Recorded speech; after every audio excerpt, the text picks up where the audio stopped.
Okay, boys and girls, The Berenstain Bears and the Prize Pumpkin by Stan and Jane Berenstain. Pumpkins are just like everything else in nature, said Papa Bear, as he and the cubs finished weeding the pumpkin patch. No two of them are exactly alike. That's for sure, agreed Brother Bear. Look at that funny flat one, and that lumpy one over there. Then there was the giant, which is what Papa had named one that just seemed to be getting bigger and bigger. "Why is it that no two things are exactly alike?" asked Sister Bear. "It's just the way nature is," answered Papa. "Time to wash up for supper," called Mama Bear from the treehouse steps. "What about Queenie McBear's twin brothers?" asked Sister. "They certainly look a lot alike," said Papa. "But I've noticed that Mrs. McBear can tell them apart quite easily." "In you go," said Mama, shooing her family into the house. But Sister didn't go right in. She stood on the stoop for a moment and looked out over Bear Country. It was well into fall, so the days were getting shorter. Halloween had come and gone. Pretty soon the bears would start thinking about Christmas. But right now, Bear Country was aglow in the setting sun. Farmer Ben's well-kept farm looked especially fine, with its baled hay, cornstalks, and pumpkins casting long shadows. "I guess nature's pretty amazing," Sister said as she looked out over the beautiful scene. "It's the most amazing thing there is," said Mama. "Come on now, in you go." "Farmer Ben's farm sure looks beautiful in the setting sun," said Sister, as the family sat down to supper. "Humph," said Papa grumpily. "Farmer Ben's not such a much." "Not such a much," said Mama. "Why, Ben is the finest farmer in Bear Country, and besides, he's one of your best friends." "That may be so," said Papa, "but earlier today he came by and said, 'Nice little pumpkin patch you've got there, Papa.'" "What he said is true," said Mama, "especially compared to his fields and fields of pumpkins." "That may be so, too," grumbled Papa, "but I didn't like the way he said it. He sort of chuckled. My patch may be small, but the giant is big. It may be the biggest and best pumpkin in all Bear Country. What do you think about that?" "I think you're being overly sensitive," said Mama. "Come, let's clear the table so the cubs can do their homework."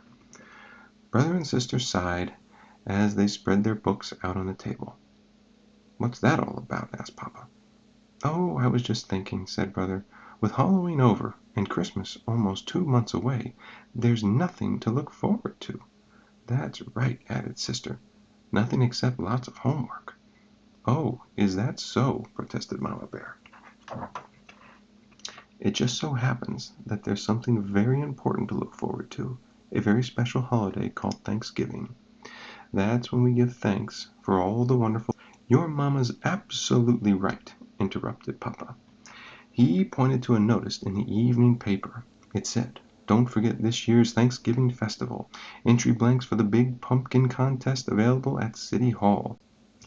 Thanksgiving's a very important holiday, especially this year, because we're going to enter the giant in the pumpkin contest and beat the pants off of Farmer Ben. "But Papa, he's a professional," said Brother. "He's won the contest 10 years in a row." "All the more reason to teach him a lesson. Come on, let's go out and check up on the next heavyweight pumpkin champion of Bear Country," he said.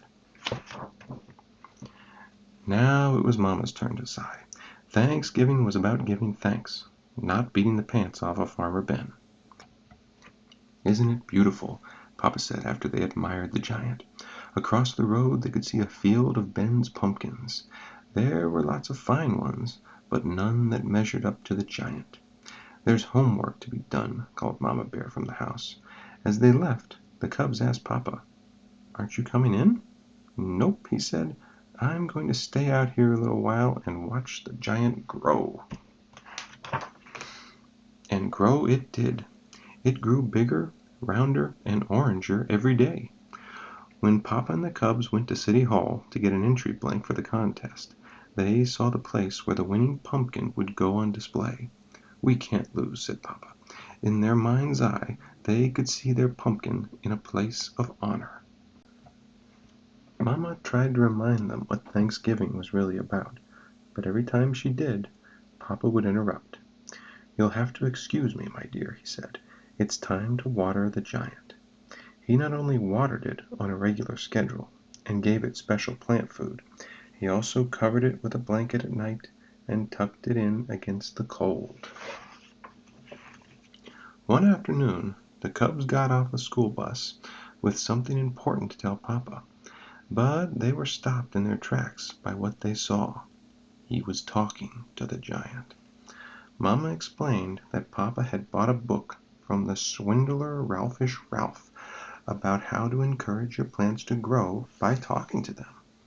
"Well," said Brother, "I don't suppose it can do any harm." "It sure could harm his reputation," said Sister, "if anybody saw him talking to a pumpkin." Papa," Brother said, "a cub at school told me he went on a class trip to Ben's farm and saw some pretty big pumpkins, especially one really big one that Ben calls the monster." "We've got to get a look at it," said Papa. That evening Papa and the cubs climbed through the fence into Farmer Ben's field. They saw some good-sized pumpkins, but none to match the giant. "Maybe it's behind the barn," whispered Papa. Suddenly a light shone on them, and they heard Ben shout, "Prowlers in the pumpkin field! Get me my pitchfork!"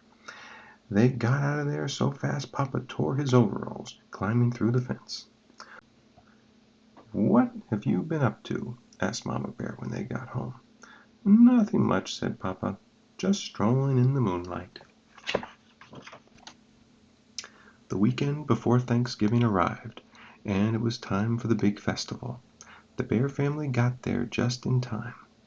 The pumpkin judging was about to begin. There were many fine pumpkins in the contest, but Papa was sure that none could measure up to the giant until he saw the monster. It was at least as big and round and orange as his pumpkin, and maybe, just maybe, a little bigger, rounder, and oranger. The bears waited nervously while the judges studied, measured, and weighed, and then studied, measured, and weighed some more. Finally they made their announcement. The first prize winner and still champion. Of course that meant Farmer Ben had won. It was close. It turned out that Ben's monster was just a little bigger, rounder, and oranger than Papa's giant. But that wasn't the worst of it. The giant didn't even come in second. A beautiful pumpkin grown by Miss McGriz won second prize. The giant came in third. Papa and the cubs were crushed, and very quiet as they pushed their third prize winner home. It wasn't until they reached the crest of the hill that overlooked Bear Country that Mama decided to have her say. "I know you're disappointed, but third prize is nothing to be ashamed of. Besides, Thanksgiving isn't about contests and prizes. It's about giving thanks. And it seems to me we have a lot to be thankful for." Perhaps it was Mama's lecture, or maybe it was how beautiful Bear Country looked in the sunset's rosy glow. But whatever the reason, Papa and the cubs began to understand what Mama was talking about.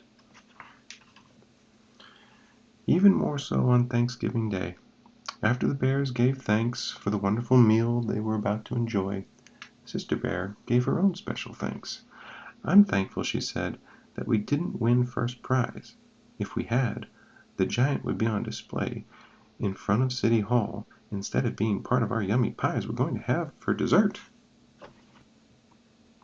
As the laughter faded and the bears' thoughts about the blessings of family, home, friends, and neighbors, they knew deep in their hearts that there was no question about it.